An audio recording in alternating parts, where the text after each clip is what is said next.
तो आज का टॉपिक है राज्य न्यायपालिका, स्टेट जुडिशरी। राज्य न्याय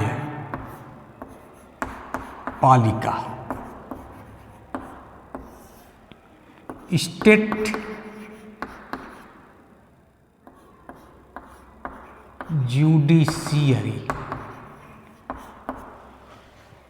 स्टेट जुडिशियरी, राज्य न्यायपालिका।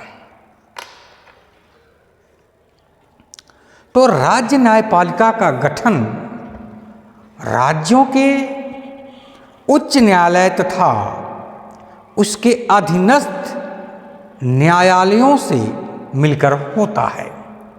राज्य न्यायपालिका का गठन राज्यों के उच्च न्यायालय तथा उसके अधीनस्थ न्यायालयों से मिलकर होता है।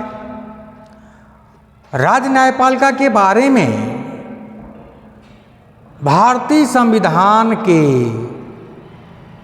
या राज्य न्यायपालिका के बारे में प्रावधान भारतीय संविधान के भाग 6 के अध्याय 5 में अनुच्छेद 214 से 232 तक में किया गया है। तो राज्य न्यायपालिका के बारे में प्रावधान किसमें किया गया है? भाग 6 अध्याय भाग 6 के अध्याय 5 में और अनुच्छेद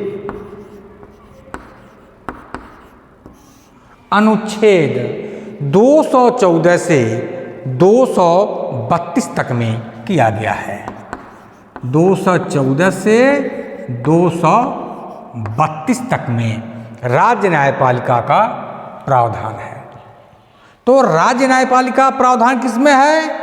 तो राज्य न्यायपालिका का प्रावधान भाग 6 के अध्याय 5 में अनुच्छेद 214 से 232 तक में किया गया है। उच्च न्यायालय राज्य का सर्वोच्च न्यायालय होता है। उच्च न्यायालय राज्य का सर्वोच्च न्यायालय होता है और उसकी अधिकारिता संपूर्ण राज्य पर होती है। अब उच्च न्यायालय की स्थापना अनुच्छेद 214 के अनुसार प्रत्येक राज्य के लिए एक उच्च न्यायालय होगा। अनुच्छेद 214 क्या कहता है? प्रत्येक राज्य के लिए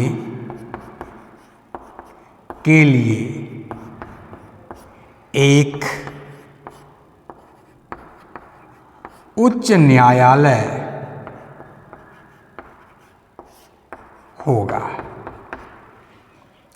अनुच्छेद 214 कहता है कि प्रत्येक राज्य के लिए एक उच्च न्यायालय होगा, परंतु अनुच्छेद 231 के अनुसार संसद 2 या अधिक राज्यों के लिए अथवा 2 या अधिक राज्यों और किसी संघ शासित राज्य के लिए एक ही उच्च न्यायालय की स्थापना कर सकती है।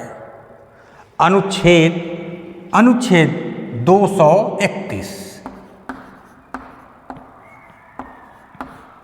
अनुच्छेद 231 क्या कहता है? अनुच्छेद 231 ये कहता है संसद 2 या अधिक राज्यों के लिए अथवा 2 या अधिक राज्यों और किसी संघ शासित राज्य के लिए एक ही उच्च न्यायालय की स्थापना कर सकती है। अनुच्छेद 241 के तहत संसद संघ शासित राज्यों के लिए अलग से उच्च न्यायालय स्थापित कर सकती है। अनुच्छेद 241 के तहत संसद संघ शासित राज्यों के लिए अलग से उच्च न्यायालय स्थापित कर सकती है। संसद ने अपने इस शक्ति के प्रयोग में संघ शासित राज्य दिल्ली के अलग से उच्च न्यायालय की स्थापना 1966 में किया है। इस प्रकार अपना अलग से उच्च न्यायालय रखने वाला दिल्ली, अब तो जम्मू कश्मीर भी हो गया, एक राज्य है। अब अनुच्छेद 230 के अंतर्गत संसद को किसी संघ शासित राज्य पर किसी उच्च न्यायालय की अधिकारिता का विस्तार करने अथवा अधिकारिता को अपवर्जित करने की भी शक्ति प्राप्त है। अनुच्छेद 230 के अंतर्गत संसद को किसी संघ शासित राज्य पर किसी उच्च न्यायालय की अधिकारिता का विस्तार करने अथवा अधिकारिता को अपवर्जित करने की भी शक्ति प्राप्त है। वर्तमान में भारत में उच्च न्यायालयों की कुल संख्या 25 है, पहले 24 था। वर्तमान में भारत में उच्च न्यायालयों की कुल संख्या 25 है। इनमें 3 न्यायालयों का अधिकार क्षेत्र एक से ज्यादा राज्यों पर है। केंद्र शासित प्रदेशों में दिल्ली और केंद्र शासित प्रदेश जम्मू कश्मीर और लद्दाख का अपना उच्च न्यायालय है। उच्च न्यायालयों का गठन कैसे होता है, इसको देखा जाए। उच्च न्यायालयों के गठन के बारे में प्रावधान भारतीय संविधान के अनुच्छेद 216 में किया गया है। उच्च न्यायालयों के गठन के बारे में